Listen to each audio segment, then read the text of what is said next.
Assalamualaikum warahmatullahi wabarakatuh. Perkenalkan, nama saya Anggistia Anggara dengan NBI 146220061. Di sini saya akan menjelaskan hasil tugas saya dari tugas individu 4 dengan kode soal G.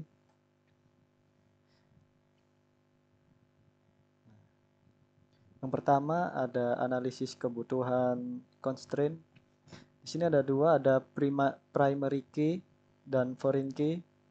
Untuk primary key-nya, setiap field ID di semua tabel, di tabel transaction, airline, employee, route, aircraft, membutuhkan constraint primary key untuk memastikan keunikan dan non-nullability. Untuk foreign key-nya, itu field yang menghubungkan tabel yang berbeda, membutuhkan constraint foreign key untuk menjaga integritas referensial. Seperti ini, airline ID dari tabel transaction untuk airline. Kemudian ada konseptual skema. Nah, di sini ada 6 tabel. Ada tabel transaction, airline, employee, timetable, aircraft, dan route. Nah, untuk relasi antara tabel transaction dengan airline itu adalah many to one. Yang dimana airline ini bisa tercantum pada data transaksi jamak atau banyak. Kemudian ada tabel airline dengan tabel employee. Di sini one to many. Jadi satu airline bisa mempunyai banyak karyawan. Kemudian airline dengan timetable ini relasi one to one. Jadi satu airline mempunyai satu timetable. Begitu juga dengan aircraft, route dengan timetable relasinya adalah one to one. Nah, kemudian di sini membuat tabel dan insert 25 rows itu di Oracle SQL Developer. Nah, yang pertama adalah membuat tabel. Jadi query-nya adalah seperti ini. Untuk membuat tabel, create table, lalu nama table.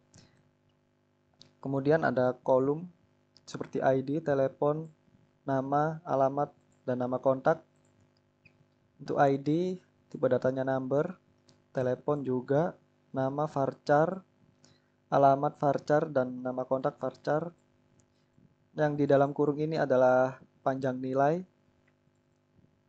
100, 150, 100 itu adalah panjang nilainya. Kemudian ada not null untuk menghindari nilai kosong. Kemudian primary key dari tabel airline adalah ID ini.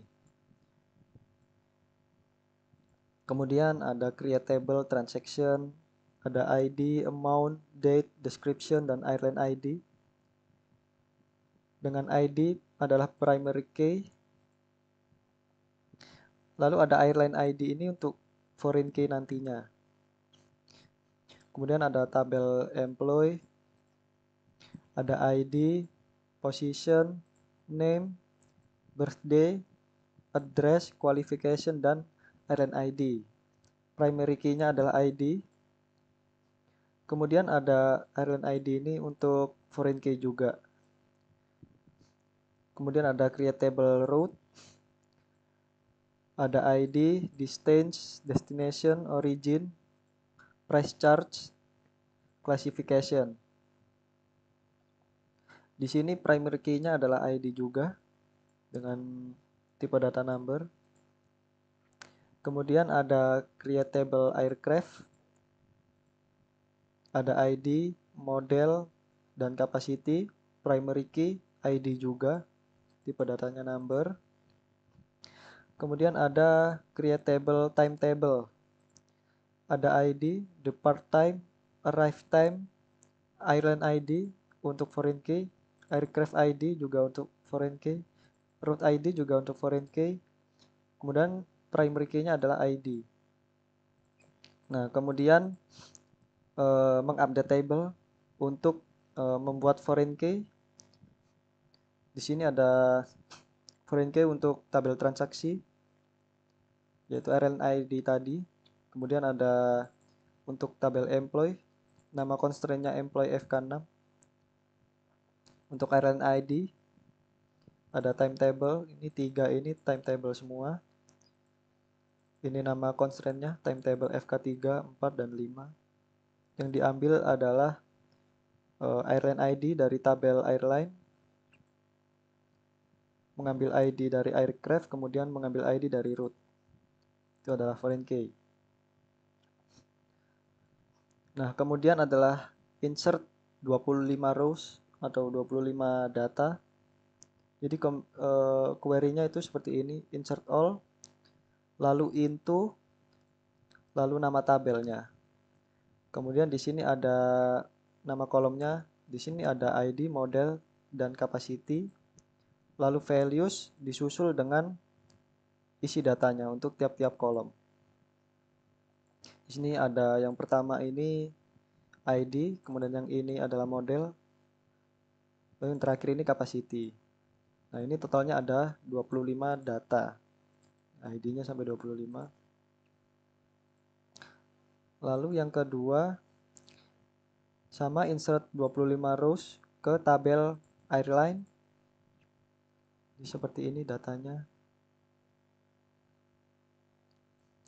Kemudian yang ketiga juga ini untuk tabel employee. Seperti ini datanya. Ini agak panjang ya. Seperti itu datanya. Kemudian yang keempat ada untuk tabel route. Seperti ini. Yang kelima ada timetable. Untuk timetable seperti ini datanya. Ini menggunakan 2 timestamp karena ini tipe datanya timestamp. Hanya untuk mengkonvert formatnya saja. Seperti ini. Kemudian untuk tabel transaction ada 25 juga. Semuanya 25. Kemudian nah ini untuk trigger. Jadi trigger ini fungsinya untuk memastikan agar ID, telepon, dan nama kontak tidak boleh kosong.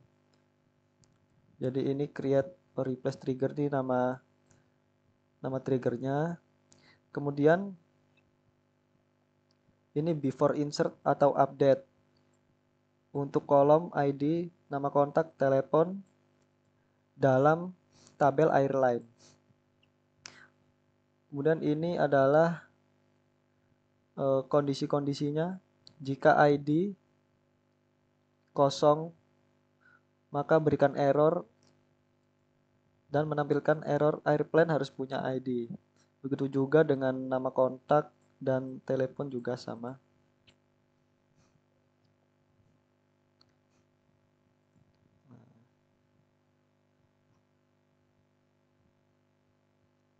Nah, kemudian ada analisis FURPS Plus dan Moscow. Yang pertama ada FURPS Plus. Untuk bagian functionality, sistem harus dapat menyimpan dan mengakses data tentang maskapai pesawat, karyawan, rute, dan transaksi. Sistem juga harus memungkinkan maskapai untuk menilai posisi kompetitif mereka di pasar domestik. Kemudian usability-nya, sistem harus mudah digunakan oleh semua maskapai di Taiwan. Informasi harus disajikan dengan jelas dan mudah dipahami. Jadi usability itu untuk semudah apa user menggunakan sistem kita, seperti itu. Lalu ada reliability, sistem harus dapat diandalkan dan menyimpan dan mengambil data. Tidak boleh ada kehilangan data atau kesalahan dalam data yang disimpan. Kemudian ada performance, sistem harus dapat menangani sejumlah besar data dan memberikan respons yang cepat saat mengakses data. Jadi performance ini itu performa. Jadi seberapa cepat sistem kita dapat menangani data gitu. Biasanya kan ada data yang banyak, kadang nge-lag atau nge-hang sistemnya. Nah, itu kita masuk performance. Kemudian ada supportability. Sistem harus mudah dikelola dan diperbarui. Harus ada dukungan teknis yang tersedia untuk menangani masalah atau pertanyaan. Lalu ada design constraint. Sistem harus mematuhi semua peraturan dan standar yang berlaku di Taiwan. Lalu implementasi constraint. Sistem harus kompatibel dengan teknologi yang ada dan digunakan oleh maskapai di Taiwan. Lalu ada interface constraint, antar muka sistem harus intuitif dan mudah digunakan oleh pengguna. Kemudian yang kedua ada analisis Moskow, must have. Sistem harus dapat menyimpan dan mengakses data tentang maskapai, pesawat, karyawan, rute, dan transaksi. Lalu ada should have, sistem harus memungkinkan maskapai untuk menilai posisi kompetitif mereka di pasar domestik. Could have, sistem dapat menyediakan analisis lanjutan dan visualisasi data untuk membantu maskapai dalam menilai posisi mereka. Lalu ada won't have, sistem tidak akan menyimpan data pribadi, pelanggan, atau data yang tidak relevan dengan operasi maskapai. Lalu ada desain arsitektur BPMN dan UML. Itu gambar yang pertama ini adalah diagram BPMN berdasarkan poin D pada soal. Pertama-tama dimulai dari membuat transaksi. Kemudian jenis transaksinya itu apa? Jual atau beli? Jika jual, maka lakukan entry data transaksi, kemudian dicatat, lalu masuk ke database transaksi jual.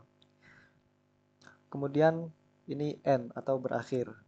Jika jenis transaksi beli, entry data transaksi, kemudian catat, lalu masuk ke database transaksi beli, kemudian berakhir. Lalu ada diagram UML. Di sini ada transaction, airline, timetable, route, employee, dan aircraft. Nah, di dalamnya ini adalah nama-nama kolom, ada ID, amount, date, description. Untuk tipe datanya ada number, date time, varchar. Begitu juga dengan yang lain.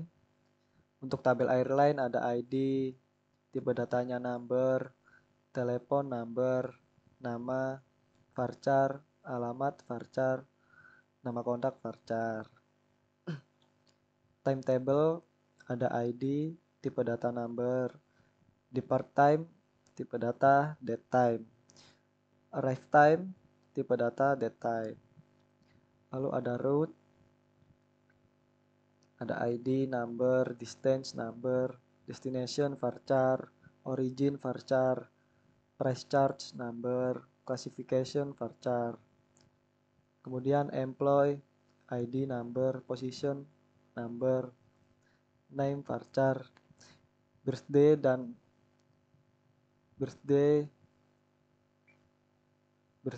date, address, date, qualification, varchar. Lalu ada aircraft, ID, number, model, varchar, capacity, number. Nah, sudah halaman terakhir. Terima kasih. Maaf bila ada salah kata. Assalamualaikum warahmatullahi wabarakatuh.